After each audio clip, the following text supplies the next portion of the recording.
Yo guys, welcome back to Comic47vlogs, and today we are going to be looking at our DC Comics Encyclopedia. So it's been like 3 years since I've uploaded on this channel because I wasn't sure if I really wanted to continue with this channel, but after giving it some thought, I think I am gonna just use this channel as a kind of like introduction to physical books that I have so that you guys can check it out for yourself. And it's kind of like a review. So let's get into it. So first of all, we're reviewing this DC Comics Encyclopedia. Now, there usually, there's a couple of them that have been, revised and redone over the years. This particular one is from 2008. It's 2008, and right here. So it's a little bit of an old one. 2008. 12 years ago. It seems crazy that it was so far back, but so basically, so for those of you who are new to comics, this encyclopedia is actually really good. For those of you who already know a lot about comics, like me, for example, it's good, but like it's mostly good for just seeing characters you haven't heard of. So it does appeal to both audiences, but mainly to the new to the new members as the target audience, which is actually pretty enjoyable because when you read comics, it's kind of hard to get into comics if you're new to it. I know it's hard for me. I didn't even know where to start. So, okay, so first of all, when you get the book, kind of comes with this slipcase, which is literally the same thing. It's kind of like a wraparound. Now, I would recommend if you're gonna get this, remove this wraparound cover. The first thing you do, because with the Marvel one I have, it started ripping and I had to tape it up and it doesn't look so good.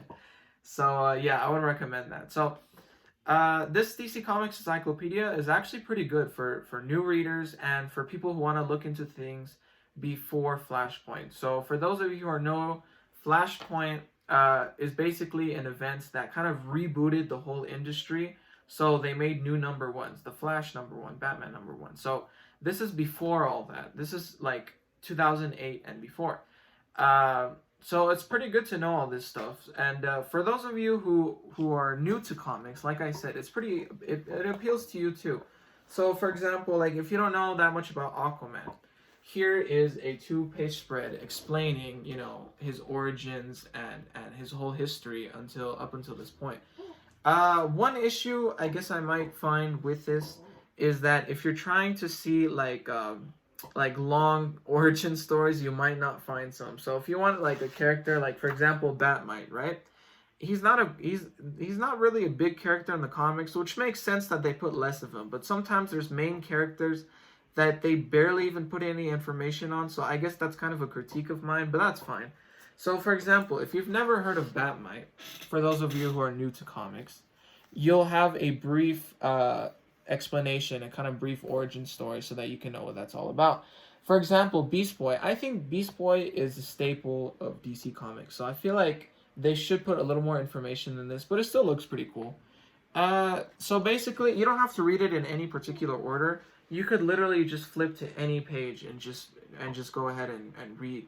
So for those of you who are new, you should definitely get one of these encyclopedias. This actually helped me get into comics. So when I was around 11 or 12, I got this and I was just blown away because I knew like almost nothing about comics. I mean, I knew Superman, Batman, Wonder Woman, but I didn't really know what kind of events that they went through, what were their origin stories, this and that. So if you're new to comics, I would definitely recommend this. And it's up to your taste. The DC Comics one is for obviously DC fans, and then there's a Marvel one which I will review in another video. So this DC one, it's actually pretty cool. So let's just say you don't know anything about Beast Boy, right? You get into it, and it kind of gives you like a brief, story about him, right? Like his origin story and just things he's gone through recently. So it doesn't give you all that much information, but if you're new, you literally know nothing about him, this is a good place to start. So, for example, here's what I was talking about earlier, my critique, is that they put very little about the main characters. For example, Barbara Gordon is the main Batgirl, right? And all they put is just a little box. It's like okay, instead of putting the whole page for Barbara Gordon, the original Batgirl, they put a whole page for this Batgirl, which I don't have an issue with, but I feel like they should have put her own page just for Barbara Gordon, which would have been a lot cooler. But you know, it's not that much of a complaint. You know, but if someone's new to comics, they're gonna think that Cassandra Cain is the main Batgirl when she was one of the later incarnations of the character. So, you know, that might be an issue. But what's really cool about this is you could just flip to any page and you'll just find a character you never heard of, right? So look, for example, right here, you got the bullets here, right? And you got Bumblebee. Although a lot of you know Bumblebee from the Teen Titans show, but for example, you could say Bullet Man. You could look at Bullet Girl, for example. I'll flip to another random page. Fringe, right? I don't even know who that is, and I'm a hardcore comic reader. I don't even know who that is. You know, you could flip. You can see, oh, okay, well, Harley Quinn, right? A lot of people know her. But what about Hop Kerrigan, who's down here on this page? So you see, this book, what it's really good for is finding new characters, whether you're new to comics or you've been reading comics. This is actually pretty good for introducing characters. Now, what I like about this is that this was what really got me into the world of comic books. So this is like a really cool start for anyone who wants to know. So like Harley Quinn, right? And what's cool about it is they put all the little details. They put, you know, they put height, status, villain, real name. They put first appearance. The first appearance aren't always accurate because it's the first appearance of this incarnation, right? So, for example, if there's a second Batgirl, they're going to put the appearance of the second Batgirl. So I got a little confused on this since I was new to comics. So I'm looking at this from a perspective for someone who might be new to these things. So it's pretty cool. And also, you know, they kind of, sometimes they separate it, you know, into different kind of categories. Like, for example, here they have Kid Quantum 1 and 2, right? So they have both of them, both of the incarnations in one, but sometimes they have them kind of separate. So I'm going to show you guys a few little panels and pages here. Let me flip a little to the right. So you see, like, they have, like, Power Girl is a bit of a more known character. So they have, like, this whole section just for her. But someone like Pow Wow Smith, I don't even know who that is, and they have like just a smaller bit of information on him. So for example, it's really cool for characters that are popular. So for example, let's flip over to Batman, right? So you go over to Batman, right? So here's Batman. Right here. And look how many, okay, this is like the end of it, but let's just go over and find Batman. So, for example, you go over here, you have Bane, right? You have Batman's villain Bane, and he gets like really cool pictures. Like just in general, the dynamic of it looks really cool. They have really good graphic design when it comes to these things. So here's Batgirl, and also what's cool about it is if there's a whole family, like for example the Bat family, right? You get to know Batgirl, Batwoman, Batman, Nightwing, you know, all these characters. So, for example, there's Batgirl, right? This is the second incarnation. And then, you know, and then you could see Batmite. And then you scroll over and you see Batman, right? So for Batman, there's a lot of history. And it kind of gives you little extra information. What's cool about it is that it says key storylines, right? It says Batman number 401 to 404. And then, you know, it talks about, like, the whole, like, Batman Year 1 storyline, right? Batman number 492 and 1993. So it kind of gives you key essential storylines so that you can know more about this character. This encyclopedia, I wouldn't really recommend that much for people who are already hardcore comic readers. It's mostly just to know lesser known comic characters if you already read comics. But it is pretty good. It's still a pretty good thing to have. So this is Batman, for example. They're going to show his history until 2008. And they have, like, really cool pictures. You know, they kind of show you, like, his first appearance, his origin stuff. And for Batman, they gave him 3 whole widespread pages, right? So that's crazy. 2.5, you could say. And then you get introduced to characters like Batwoman.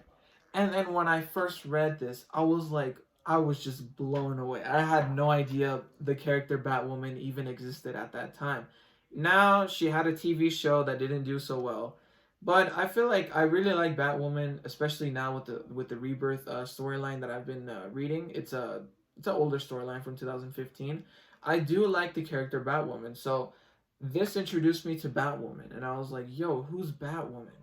So that's pretty cool. So we got introduced to Batgirl, Batman, Batwoman. You know, it kind of shows you all this kind of like Big Barda, for example. You know, a bit of a lesser known character relatively, but she's still pretty known enough. So Darkseid, right? They have like a whole page spread for him, and they kind of go into all his origin stories, right? And they kind of give you like little pieces of info, kind of like, okay, well here like a little, you know, just a little fact thing, and here's the key storylines, and they go into, for example, his occupation is a tyrant and world conqueror, right? His base, Apocalypse. His first appearance, they go into special powers and abilities. Now, the powers and abilities is one of my favorite sections of these kinds of encyclopedias. So they kind of go through like all his abilities, right? You know, they talk about his omega beams, his superhuman strength, and the reason why he has all these powers. So this encyclopedia is actually a really good read for those of you who are new to comics. So if you know someone who's interested in comics, I would recommend it to someone. To be honest, this I maybe you know I don't think you would want to get this encyclopedia because this one's 2008. But for someone who doesn't want to get all convoluted and into all the recent comics, this one would be a better pick, right? Because they don't have to get into all the new 52 and the rebirth and this and that. So, you know, this is a good starting point for someone who reads comic. For example, they have the Justice League of America, right? You know, just a couple things. And another thing about this encyclopedia is that they have little sections that they kind of just kind of showcase different weapons, different, you know, different things. They show weapons, different operations. So, for example, here they have a little, like a mini chapter called Amazing Weapons, right? And they explain briefly what the weapons do. So they explain the Green Lantern ring. They explain Wonder Woman's gauntlets, her lasso of truth. They explain the batarangs. You know, they explain Green Arrow's, you know, arsenal of these arrows, the boxing glove arrow, this and that. So I think overall, this dictionary is actually pretty good. And for $45, I think it's a little bit too much because there's a more updated version that's only I think it was like $35 or $40. So I'm not sure if this one is quite worth it. You know, it depends. If you got extra money on you, you definitely get it. But if you know, it depends. It depends. You know. I would say this is a pretty good encyclopedia. They go more in depth with the more known characters, Man-Bat, you know, Manhunter, Mr. Mxyzptlk, which is one that I reviewed on my main channel. If you guys want to check that out, that's Comic Review 47, no spaces, where I review kind of like underrated characters. But anyways, so overall, this encyclopedia is a pretty cool pick, if you ask me. And yeah, this is, you know, the cover art is pretty cool. This is done by Alex Ross, as I said before. And this is like one of the coolest covers you can get, right? So, you know, it just kind of shows like all the main superheroes, all the main villains, kind of like in a little... It even introduces you to like some like underrated characters. For example, I learned about Mr. Mxyzptlk from here. It's a bit of a hard name to say. You know, I've learned about Batwoman. Batwoman, I got introduced with this encyclopedia. So this is a very good one for someone who doesn't know like anything about comics and doesn't want to get into the whole convoluted New 52, Rebirth, Flashpoint, you know, all these kind of reboots, right? So if you want to give this to someone as a gift, someone who really likes like, you know, comic book movies, comic book shows, and they want to get into it, but they're not sure where to start, this, I would think, is a good place to start.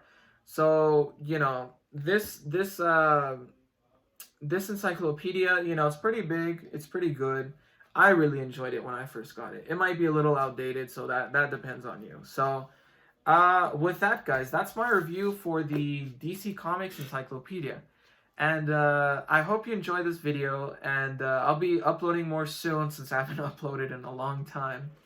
I'll be uploading, you know, obviously more consistently now that I'm back on this channel. So thanks for watching, guys, and I'll see you next time.